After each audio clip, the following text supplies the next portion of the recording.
Assalamualaikum warahmatullahi wabarakatuh. Bismillahirrahmanirrahim. Ashhadu an la ilaha illallah wa ashhadu anna Muhammadar Rasulullah. Allahumma salli ala sayyidina Muhammad wa ala ali sayyidina Muhammad. Rabbi shrah li sadri wa yassir li amri wahlul 'uqdatam min lisani yafqahu qawli. Amin. Bismillahirrahmanirrahim. Salam santunku buat para sahabat-sahabatku tercinta, baik yang ada di dalam ataupun yang di luar negeri. Semoga kita semua senantiasa di dalam lindungan Allah Subhanahu wa ta'ala. Amin ya rabbal alamin. Sebelum kita mulai kajian di subuh yang indah ini, marilah kita gemahkan dahulu di dalam nyawa, di dalam jiwa, di dalam hati, di dalam roh, di dalam hidup yang selama ini kita akui sebagai milik kita. Kita gemahkan dan kita kembalikan hak miliknya kepada Sang Pencipta diri manusia kita. Subhanallah walhamdulillah wa la ilaha illallah wallahu akbar wa la hawla wa la quwwata illa billahil aliyyil azim. Alhamdulillahirabbil alamin. Pada sesi kali ini dengan judul Allah adalah ciptaan manusia.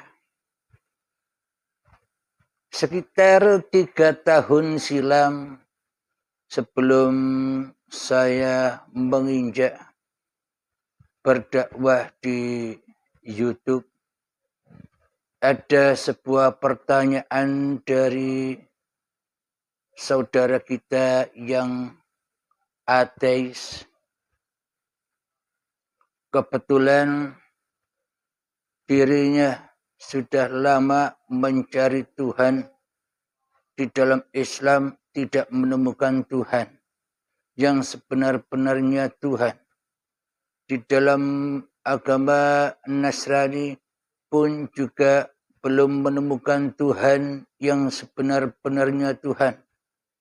Di dalam agama-agama yang dipeluknya pun tiada petunjuk bahwa sesungguhnya Tuhan itu lebih wujud daripada manusia.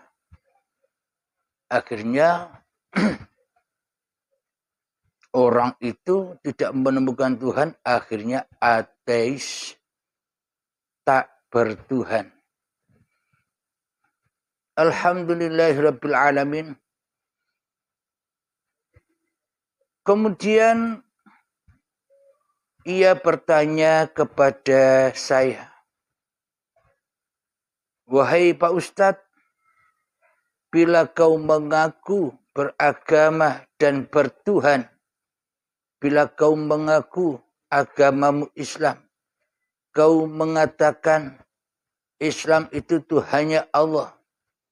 Saya bertanya kepada Anda, tolong dijawab. Silakan, mau tanya apa? Coba tunjukkan kepada saya, jawablah pertanyaan saya. Siapakah yang menciptakan Allah? Katanya Allah itu Maha Pencipta. Lalu siapakah yang menciptakan Allah itu? Itulah pertanyaan saudara kita yang ateis itu. Kemudian saya terdiam sejenak. Di dalam hati saya diutus untuk menjawab, yang menciptakan Allah itu adalah dirimu. Saya jawab begitu. Akhirnya dia terkejut dan terperanjat. Loh, kok bisa? Yang menciptakan Allah itu saya. Saya bertanya kepada Anda, siapa yang menciptakan Allah? Anda jawab, saya yang menciptakan Allah. Kok begini jawabannya? Akhirnya saya jelaskan, coba dihayati dengan benar.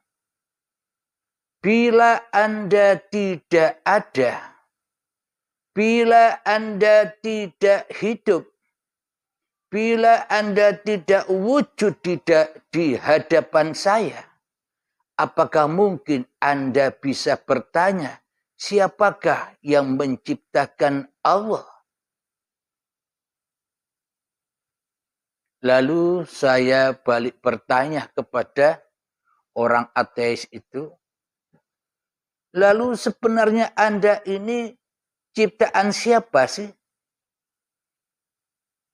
Saudara kita yang ateis menjawab, kalau saya ciptaan kedua orang tua saya.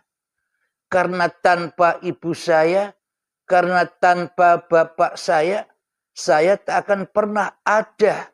Saya tak akan pernah lahir di dunia ini. Oh, demikian pemahaman Anda. Lalu saya tanya kembali, kemudian ayah dan ibu Anda itu ciptaan siapa? Tentunya ayah ibu saya pun juga ciptaan orang tuanya, nenek dan kakek saya. Kemudian saya lanjut kembali, saya tanya lagi sampai di ujung-ujungnya. Sampai ketemu dengan Nabi Adam. Lalu Nabi Adam itu ciptaan siapa? Nabi Adam tanpa ada orang tuanya, tanpa ibu bapak. Nabi Adam ciptaan siapa? Saya kembali bertanya kepada orang ateis itu. Oh, kalau Nabi Adam itu ya jadi sendiri. Kalau Nabi Adam itu ya tercipta-cipta sendiri. Nabi Adam itu ya hidup-hidup sendiri. Tak ada yang menciptakan. Wong tidak ada Tuhan. Kata saudara kita yang ateis itu. Kemudian bagaimana mungkin ada ciptaan sementara yang menciptakan tidak ada? Ya itulah pemahaman kami, kata orang ateis. Sebenarnya Tuhan itu tak ada. Allah itu tak ada. Allah itu tak ada. Itu hanya simbol-simbol Tuhan-Tuhan, agama-agama yang ada di dunia ini. Nabi Adam tercipta dengan sendirinya. Alam semesta tercipta dengan sendirinya. Langit tercipta dengan sendirinya. Bumi tercipta dengan sendirinya. Matahari tercipta dengan sendirinya. Bulan bintang tercipta dengan sendirinya. Alam semesta pun tercipta dengan sendirinya. Tanpa ada yang menciptakan. Inilah pemahaman orang ateis yang tak percaya adanya Tuhan yang menciptakan alam semesta ini. Kemudian saya suruh ilustrasikan kepada dirinya, coba ilustrasikan kepada Anda. Bila tak ada Tuhan yang menciptakan alam semesta ini. Coba ilustrasikan Anda ini tidak punya baju dan tidak punya celana. Saya kasih Anda uang 100.000, tolong belikan kain di toko. Setelah itu tiba di rumah, taruhlah kain itu di atas meja. Setelah Anda beli kain, Anda taruh kain itu di atas meja. Kemudian Anda ambil rokok, minum kopi, duduklah di depan kain itu. Amatilah kain itu sambil merokok, habiskan rokok Anda, kopi Anda. Amati dan amatilah kain itu. Amati terus sampai kain itu bergerak sendiri. Amati terus sampai kain itu bisa mengukur-ukur baju, mengukur-ukur kainnya sendiri. Anda amati terus sampai kain itu bisa memotong-motong dirinya sendiri. Amatilah terus kain itu hingga kain itu bisa menjahit dirinya sendiri. Sampai kain itu menjadi baju dan celana. Sehingga setelah itu baru Anda pakai baju dan celana itu. Enak kan? Terus ateis itu bilang kepada saya, Anda ini orang gila ya. Mana mungkin kain itu bisa bergerak sendiri? Mana mungkin kain itu bisa mengukur-ukur dirinya sendiri? Mana mungkin kain itu bisa memotong-motong dirinya sendiri? Mana mungkin kain itu bisa menjahit dirinya sendiri? Anda gila Pak Ustadz, katanya. Saya jawab begini. Anda lebih gila lagi daripada saya. Bagaimana mungkin alam semesta, bahkan Nabi Adam itu tak ada yang menciptakan. Sedangkan kain ini saja yang kecil untuk dijadikan baju dan celana harus ada yang membuat. Harus ada penjahitnya. Alhamdulillahirabbil alamin. Anda lebih gila dari saya. Anda mengatakan Nabi Adam itu jadi-jadi sendiri. Anda mengatakan alam semesta yang luas ini jadi-jadi sendiri. Ini yang maha akbar kok bisa jadi-jadi sendiri. Yang kecil tidak bisa jadi-jadi sendiri. Ya Anda yang lebih gila daripada saya. Akhirnya merenunglah orang ateis itu. Jadi ia mengingat-ingat jawaban saya yang di atas tadi. Siapakah yang menciptakan Tuhan? Siapakah yang menciptakan Allah itu? Ingat dengan jawaban saya. Yang menciptakan Tuhan, yang menciptakan Allah itu adalah dirimu sendiri. Manusiamu sendiri. Kenapa? Bila kau tak hidup, bila kau tak ada, bila kau tak wujud, bagaimana mungkin engkau akan bertanya, siapa yang menciptakan Allah? Berarti Allah kan ciptaan dirimu. Ia tertegun dengan jawaban itu.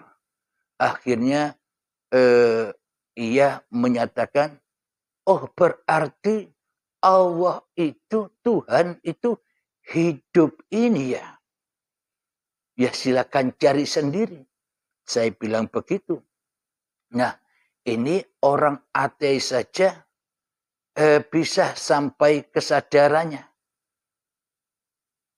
Ini sama halnya dengan diri kita sendiri.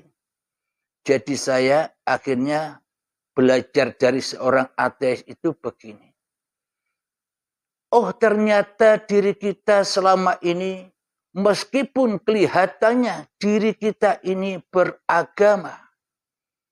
Oh, ternyata diri kita selama ini, meskipun kelihatannya diri kita bertuhan, seolah-olah bertuhan, akan tetapi yang jadi Tuhan di dalam hati kita bukan Tuhan, tapi diri manusia kita. Itulah buktinya bahwa selama ini Tuhan itu adalah ciptaan diri manusia kita. Seolah-olah kita menjaga-jaga Tuhan dengan ibadah-ibadah kita. Seolah-olah kita menjaga Tuhan dengan amal-amal kita. Seolah-olah kita menjaga Allah dengan solat-solat kita. Berarti Allah itu kan ciptaan kita. Secara tidak sadar kan begitu. Seolah-olah Allah itu lemah. Lemah dan kitalah yang lebih kuat daripada Allah. Kenapa? Kita yang jaga Allah. Seolah-olah Allah itu samar, tak wujud. Kita yang lebih wujud daripada Allah. Berarti kita yang lebih menjadi Tuhan di dalam hati kita daripada Allah. Jadi apa bedanya pemahaman kita selama ini di dalam bertuhan dengan pemahaman orang-orang yang tak bertuhan? Apa bedanya? Ya sama. Karena manusianya ternyata merasa lebih wujud daripada wujud Tuhannya di hatinya. Ternyata manusia merasakan dirinya lebih hidup daripada hidup Tuhannya di hatinya. Ternyata manusia merasakan di hatinya ia lebih berkuasa daripada kuasa Tuhannya terhadap dirinya. Inilah bukti-bukti yang sangat nyata bahwa ternyata selama ini manusia menciptakan Tuhan dan menjaga Tuhan lewat agama-agamanya, lewat ibadah-ibadahnya, lewat solat-solatnya, lewat ritual-ritualnya, lewat zikiran-zikirannya, lewat solawat-solawatannya, dan sebagainya. Sehingga ketika manusia sudah melaksanakan itu semua, merasa bangga dirinya atas semua perbuatannya. Sehingga manusia merasa mulia atas semua apa yang dilakukannya. Kenapa? Karena Tuhan tak bisa melakukan itu. Kenapa? Karena Allah mana mungkin bisa seperti kita manusia. Allah tak bisa duduk, mana mungkin Allah duduk. Allah tak bisa berdiri, mana mungkin Allah bisa berdiri. Kita yang bisa sholat, mana mungkin Allah bisa sholat. Kita yang bisa ibadah, mana mungkin Allah bisa ibadah. Kita yang bisa bekerja, mana mungkin Allah bisa bekerja. Seolah-olah kita selama ini tidak sadar telah menyudutkan, telah menjatuhkan wibawa Allah sebagai Tuhannya manusia. Seolah-olah Allah tidak ada apa-apanya buat kita. Allah tak bisa apa-apa. Allah laisa kamitslihi syai'un. Allah tak berkuasa untuk apa-apa. Allah tak berkuasa untuk siapa-siapa. Yang berkuasa, yang bisa untuk apa-apa dan yang bisa untuk bersiapa-siapa hanya manusianya sendiri selama ini. Seolah-olah manusianya tidak ada yang menciptakan kecuali dirinya sendiri. Seolah-olah manusianya tak ada yang menggerakkan kecuali dirinya sendiri. Seolah-olah manusia tak ada yang menguasakan kecuali kuasanya sendiri. Seolah-olah manusianya tak ada yang menghidupkan kecuali ia hidup sendiri. Lalu bagaimana kita bisa bertuhan, sementara di dalam hati kita tak ada Tuhan selain diri kita sendiri. Lalu apa bedanya dengan saudara kita yang ateis, yang tidak bertuhan? Kan sama. Beda pandangan saja. Mereka di sisi manusia kabarnya ateis, tak bertuhan. Sedangkan kita kabarnya dipandang manusia kita umat yang bertuhan. Tapi kenyataan hati kita sama-sama tak bertuhan, sama-sama menciptakan Tuhan sendiri di hati kita selama ini. Kenapa semua apa yang kita lakukan arah kembali pulangnya kepada linapsi? Akulah yang berbuat semua itu. Arah pulangnya, siratal mustaqimnya selalu jatuh dan jatuh kepada pengakuan diri kita yang berbuat. Itulah anar itu. Jadi pemahaman orang ateis dengan pemahaman kita semua, meskipun kita katanya beragama dan bertuhan, ternyata di dalam hati kita keadaannya sama, beda akidah saja, beda pemahaman saja. Kita yang merasa beragama dan bertuhan, toh nyatanya di dalam hati kita tak ada Tuhannya kecuali hawa nafsu kita sendiri. Kan sama dengan mereka yang ateis, tak bertuhan. Bedanya mereka menyatakan aku tak bertuhan karena Tuhan itu sebenarnya tak ada. Bedanya itu kita merasa bertuhan dan beragama percaya dengan adanya Tuhan, tapi di dalam hati kita kondisinya, aplikasinya padha wae. Ora ana pangeran kejaba awake dhewe. Sama bukan? Alhamdulillahirabbil alamin. Jadi kondisi hati kita selama ini seolah-olah kitalah yang menjaga Tuhan dengan perbuatan kita. Kita diperintahkan mengerjakan syariat. Kita patuh di dalam syariat, melaksanakan ibadah-ibadah, melaksanakan sholat wajib 5 waktu, melaksanakan sholat rawatib, melaksanakan ngaji kesana kemari, berguru kesana kemari, demi tujuannya untuk ketemu Tuhan. Tujuannya ketemu Tuhan, berarti kan belum ketemu. Bila kita tidak bertemu Tuhan, maka kita pasti jadi Tuhan sendiri. Lalu buat apa sholat dan ibadah kita yang kita lakukan selama ini? Berarti kan bukan untuk Sang Pencipta, akan tetapi untuk yang dicipta. Kita yang merasa jadi Tuhannya amal kita sendiri. Kita yang merasa jadi Tuhannya sholat kita sendiri. Kita yang merasa menjadi Tuhannya zikiran-zikiran kita sendiri selama ini. Jadi kita tak punya Tuhan. Kita menciptakan Tuhan sendiri di hati kita. Siapa? Diri kita sendiri yang tak layak jadi Tuhan. Kok ngaku-ngaku jadi Tuhan?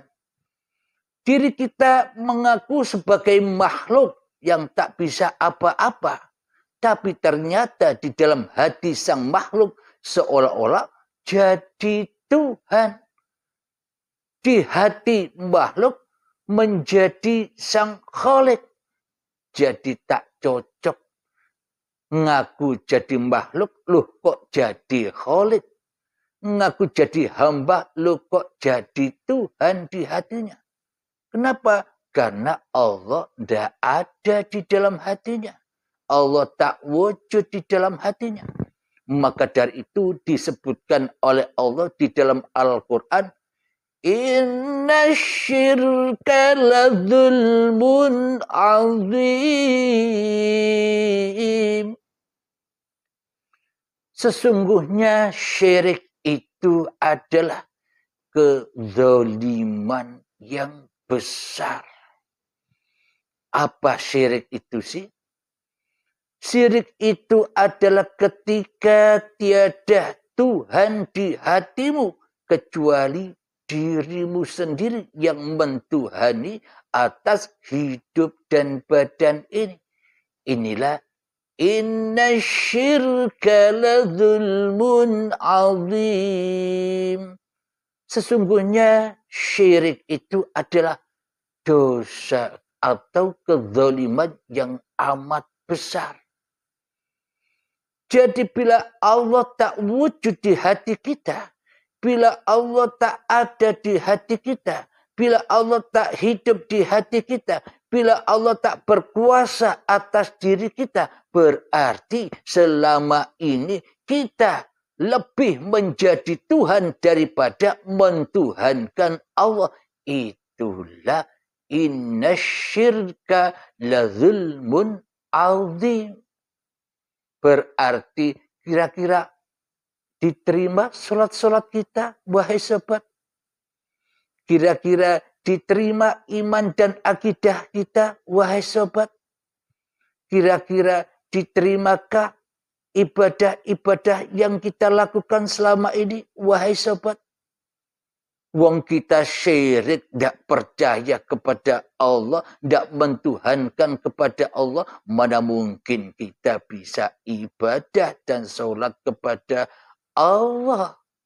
Kecuali kita ibadah dan sholat, zikiran, sholawatan, ritualan, guna untuk pemuas Tuhan yang ada di hati kita. Siapa? Itu semua hanyalah untuk pemuas hawa nafsu kita sendiri selama ini. Makanya kita selalu takut dan takut dengan keadaan huru hara ini. Meskipun kita dikatakan bertuhan, kita masih takut miskin, takut tidak mulia, takut dijatuhkan orang lain, takut dengan musibah, takut dengan pagebluk, takut dengan wabah, takut besok tidak bisa makan, takut mati, takut sakit dan sebagainya. Maka ketakutan demi ketakutan itu pasti melanda bagi kita yang hatinya masih zalim kepada Allah. Bagi hati kita yang hatinya masih syirik kepada Allah, mensekutukan kedudukan Allah di dalam hati kita dengan diri kita sendiri di hati kita. Maka ibadah-ibadahnya, maka sholat-sholatnya, maka apapun yang dilakukan oleh diri kita selama ini bukan ibadah, tapi racun-racun neraka. Api-api neraka yang akan membakar diri kita sendiri. Karena kita tak bertuhan di hati kita, melainkan mentuhankan keberadaan, kewujudan, kehidupan dan kekuasaan diri manusia kita sendiri di hati kita selama ini. Inilah bukti bahwa kita ini selama ini seolah-olah kita yang menciptakan Allah. Kita yang menciptakan Tuhan. Setelah Allah kita ciptakan, setelah Tuhan kita ciptakan, setelah kita seolah-olah percaya bahwa Allah itu Tuhan, lalu kita menjaga Tuhan, menjaga Allah dengan sholat-sholat yang kita lakukan.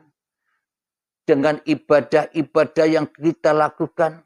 Coba Anda bayangkan, coba Anda hayati, coba Anda renungkan, apa itu kira-kira tidak sama ketika ayahnya Nabi Ibrahim membuat berhala-berhala sendiri, terus disembah-sembah sendiri. Apa itu tidak sama dengan itu, wahai sobatku? Coba dihayati, coba difikirkan, coba dicermati dengan seteliti-telitinya. Karena memang kisah-kisah yang ada di dalam Al-Quran itu adalah semua tentang diri kita sendiri. Semua perjalanan diri kita sendiri. Itulah kaca atau cermin diri kita sendiri di dalam Al-Quran itu. Makanya kita disuruh membaca Al-Quran, mempelajari Al-Quran agar kita bisa membaca diri kita dengan petunjuk-petunjuk Allah di dalam Al-Quran itu. Alhamdulillahirrabbilalamin. Selama ini kita memberhalakan diri kita. Jadi manusia menciptakan berhala-berhalanya sendiri, terus disembah-sembah sendiri.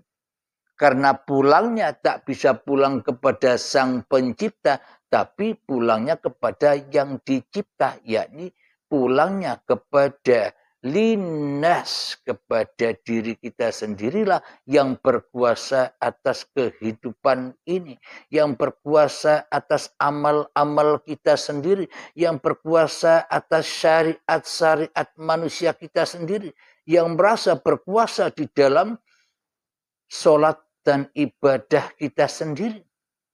Kita tidak sadar dengan ayat Inna sholati wa nusuki wa mahyaya wa mamati lillahi rabbil alamin. Inilah bukti bahwa selama ini manusia menciptakan Tuhan-Tuhan dengan manusia menjadi Tuhannya. Karena ibadat dan sholat masih merasa diakui milik linnas. Disuruh pulang lillahi rabbil alamin. Disuruh kembalikan kepada Tuhan yang menciptakan alam semesta. Kok kita kembalikan kepada untuk memakan, untuk menggembukkan hawa nafsu kita sendiri. Maka jatuhlah ke lembah kesombongan, ke lembah kebanggaan, ke lembah merasa mulia kita selama ini daripada orang lain yang tidak melakukan hal yang seperti kita lakukan. Inilah buktinya bahwa selama ini kita yang menciptakan Tuhan. Kita yang menciptakan Allah. Lalu kita sembah-sembah sendiri untuk kita sendiri. Alhamdulillahirrabbilalamin. Jadi selama ini kita inna syirka la dzulmun azim. Sesungguhnya kita selama ini telah syirik kepada Allah, telah zalim kepada Allah dengan kewujudan kita sendiri di dalam hati kita. Masa manusia lebih wujud daripada Tuhannya? Masa ciptaan lebih nyata daripada yang menciptakan? Itu yang perlu kita angan-angankan di dalam hati. Itu yang perlu kita hayati di dalam hati. Itu yang perlu kita tafakuri di dalam hati kita. Meskipun banyak amal kita, meskipun sholat banyak yang kita lakukan, semakin banyak racun yang ada di dalam tubuh dan kehidupan kita. Bila semua itu masih dituhani oleh diri kita sendiri. Tak ada bedanya bukan kita dengan orang-orang yang tidak bertuhan itu, dengan orang-orang yang ateis itu, sama-sama tidak bertuhan, melainkan mentuhankan dirinya sendiri. Maka dari itu, bila kita menyatakan ingin bertuhan dan ingin masuk surganya Allah, ya harus jadi Abdullah. Harus jadi hamba Allah dulu. Ya ayyatuhan nafsul mutmainnah. Wahai jiwa-jiwa yang tenang. Irji'i ila rabbika rabbiki radiyatan mardiyah. Pulanglah, relakanlah hidup dan badanmu, kembalikan lagi kepada Allah dengan rela dan ridho. Maka pun Allah akan meridhoimu. Maknanya matikan dirimu di dalam menyaksikan Tuhanmu yang telah menciptakan kamu. Adamkan dirimu kepada Tuhanmu yang mewujudkan dirimu. Kepada Tuhan yang maha wujud, kepada Tuhan yang maha ada, kepada Tuhan yang maha hidup. Itulah cara agar hati kita mutmainnah, kembali kepada alam ketenangan, kembali kepada alam kedamaian, kembali kepada alam kemakmuran di saat kita belum ada di dunia ini. Sebelum kita ada di dunia ini kan sohum, damai, makmur, aman sentosa dari hawa nafsu, dari huru haranya dunia. Jadi bagaimana caranya hati bisa suwung? Jadi bagaimana caranya hati bisa tenang, damai, mi'rad, mijil, dunung, tajalli, dan sebagainya? Irji'i ila rabbiki radiyatan mardiyah. Pulangkan kembali bahwa hidup itu sebenarnya bukan kamu. Badan itu pun sebenarnya bukan kamu juga. Hidup bukan kamu, apalagi badan yang kau aku sebagai milikmu dan kuasa serta ciptaanmu itu selama ini. Kau merasa yang menciptakan badan, padahal bukan kamu dan bukan milikmu. Badan-badan itulah kenyataanku. Bukti bahwa Allah itu wujud. Bukti bahwa hidup itu nyata dengan badan-badan yang kau aku sebagai milikmu itu. Al-insanu sirri wa ana sirruhu. Manusia itu adalah rahasiaku dan akulah rahasia di balik manusiamu dan akulah yang mengadakan serta yang menciptakan kamu. Nah, jadi bagaimana caranya untuk menjadi hamba Allah? Ya, kembalikan semua hak milik, hak ciptanya Allah kembali kepada Allah. Maka itulah yang dikatakan bertuhan. Itulah yang dikatakan kembali ke asal usul kejadianmu. Kembali ke asal usul ketiadaanmu. Kembali kepada asal usul kegoibanmu. Sebenarnya yang goib itu Allah apa dirimu? Selama di dalam hati kita Allah menyangka kita goibkan, sedang yang wujud, yang nyata, yang hidup, yang berkuasa masih diri kita, selamanya kita belum kembali kepada Allah.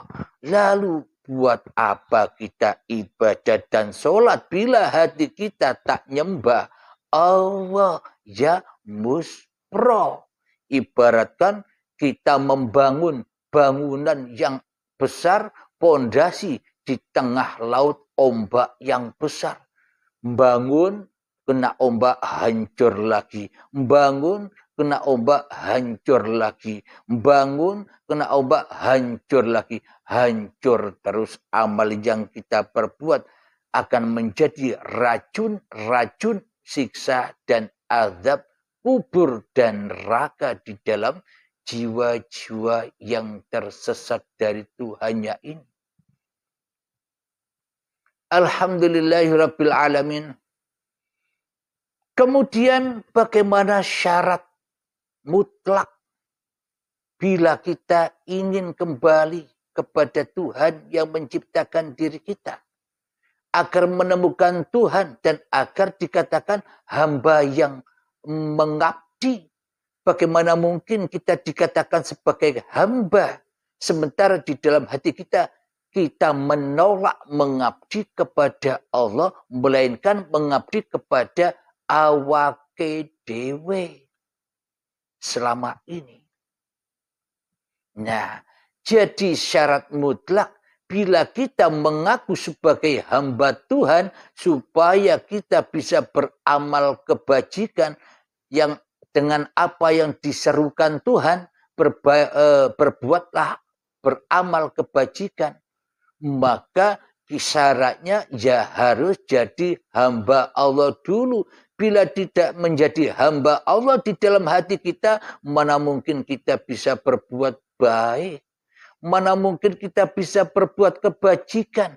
Yang kita kerjakan selama ini hanyalah kemungkaran saja.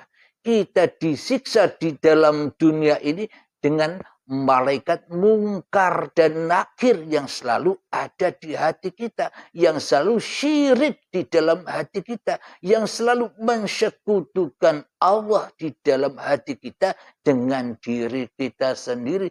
Itulah yang dimaksud malaikat mungkar dan nakir yang selama ini mungkar kepada Tuhannya.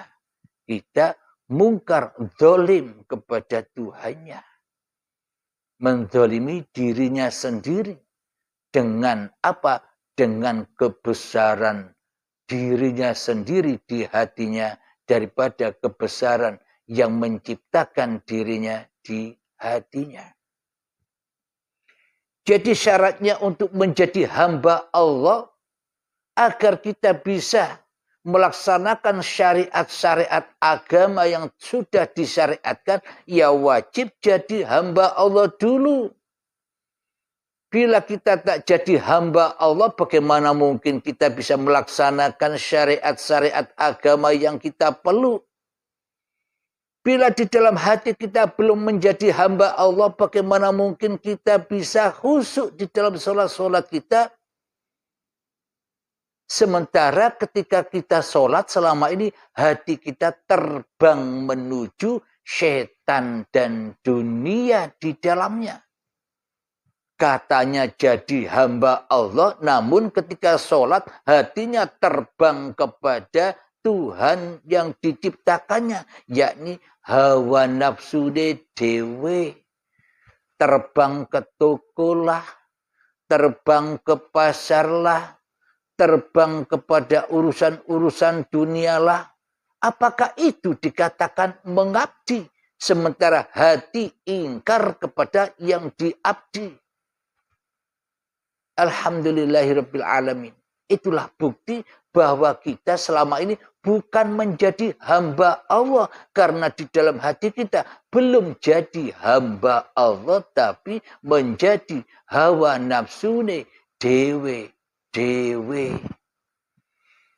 Maka dari itu di dalam sholat kita takkan pernah menemukan kehusukan. Kenapa? Karena kita tidak nyembah Tuhan. Kita tidak nyembah Allah, tapi nyembah iblis yang selama ini tak mau ditiadakan di hatinya. Inna syaitana lakum aduwwum mubin. Sesungguhnya syaitan itu adalah musuh yang nyata bagimu. Siapa yang wujud di dalam hatimu? Dirimu bukan? Itulah syaitannya yang harus kau tumbangkan, yang harus kau usir dari kerajaan-kerajaan Allah. Itulah yang membuat kerajaan-kerajaan sendiri. Ibaratkan sudah ada negara, di dalam negara kok menciptakan negara sendiri. Inilah hawa nafsu itu. Alhamdulillahirabbil alamin. Jadi syarat mutlak untuk menjadi hamba Allah itu ya harus kembalilah dulu, matilah dulu kekuasaanmu, matikan dulu kewujudanmu, matikan dulu kehidupanmu, matikan dulu kekuasaanmu, matikan dulu amal-amalmu, matikan dulu ilmu-ilmumu, baru menjadi wadkhuli fi ibadi. Setelah irji'i ila rabbiki radiyatan maradiyah, merelakan, meridhokan apa-apa semua yang bukan milik manusia, hanya milik Allah, maka itulah yang dikatakan wadkhuli fi ibadi. Maka jadilah hamba-hamba yang mengabdi. Itulah yang dikatakan mengabdi ketika hati kita selalu pulang dan pulang kepada uripe Allah, bukan pulang kepada uripe manungsane. Bila kita sudah pulang kepada Allah, maka wadkhuli jannati, maka masuklah di dalam surgaku, kata Allah. Inilah bukti nyata bahwa surganya Allah bukan seperti yang digembar-gemborkan hawa nafsu selama ini, yang isinya serba huru-haranya dunia, gemerlapnya dunia, kemewahan dunia, kenikmatan dunia. Coba di dalam hati kita ada sedikit sebiji darah saja kita cinta dunia, apa bisa masuk surganya Allah? Jadi surganya Allah itu ketika kita sudah melepaskan dunia, kita menghaturkan dunia, kita perjuangkan dunia, dikembalikan lagi ke jalan fisabilillah, baru ketemu Allah, menjadi Abdullah. Ketika sudah menjadi Abdullah, maka jadilah Rasulullah. Kalau sudah pulang, maka jadi utusannya Allah, jadi Rasulnya Allah, jadi pesuruh Allah, bukan jadi Rasulnya hawa nafsu kita sendiri lagi, bukan jadi utusannya diri kita lagi, bukan menjadi pesuruh hawa nafsu kita lagi, hidup dan badan ini. Kembali menjadi Rasulullah ketika sudah berlabel Abdullah. Alhamdulillahirabbil alamin. Jadi inilah bukti-bukti yang sangat nyata. Anda terkejut melihat judulnya, bahwa ternyata Allah itu ciptaan manusia. Ya, inilah maksudnya. Bahwa hawa nafsu selama ini seolah-olah menjaga Allah dengan amal-amal ibadahnya. Hawa nafsu menjaga Allah dengan sholat-sholatnya. Seolah-olah hawa nafsu ini lebih tinggi derajatnya daripada Allah. Namun bagi Anda sahabat-sahabat yang sudah berbaiat, sudah tidak jaga Allah lagi, tapi Allah lah yang menjaga diri manusianya. Jadi hamba yang sebenar-benarnya hamba Allah. Alhamdulillahirabbil alamin. Semoga pemaparan di subuh yang indah ini membawa kepahaman terutama bagi diri saya sendiri dan bagi para sahabat-sahabat yang mendengarkan di luar sana, baik yang ada di dalam ataupun yang ada di luar negeri. Semoga kita sama-sama dipahamkan oleh Allah. Amin ya rabbal alamin. Sebelum kita akhiri kajian di subuh ini, maka kita gemahkan sholawat dolimin daf'ul bala, agar kita tidak jatuh dan jatuh lagi kepada kedoliman-kedoliman hawa nafsu, kedoliman-kedoliman diri kita, kesyirikan-kesyirikan hati kita kepada yang menciptakan diri kita. Allahumma صل على سيدنا محمد وأشغل الظالمين بظالمين اللهم صل على سيدنا محمد وأشغل الظالمين بالظالمين وأخرجنا من بينهم سالمين وعلى آله وصحبه أجمعين الحمد لله رب العالمين اللهم صل على سيدنا محمد وعلى آل سيدنا محمد اللهم يا قاضي الحاجات اللهم يا مجيب الدعوات اللهم يا رافع الدرجات اللهم يا محل المشكلات اللهم يا شافي الأمراض اللهم يا كافي المهمات اللهم يا دافع البليات اللهم اختم لنا بالإيمان اللهم اختم لنا بالإسلام ربنا آتنا في الدنيا حسنة وفي الآخرة حسنة وقنا عذاب النار وصلى الله على سيدنا محمد وعلى آله وصحبه وسلم والحمد لله رب العالمين آخر كلام السلام عليكم warahmatullahi wabarakatuh.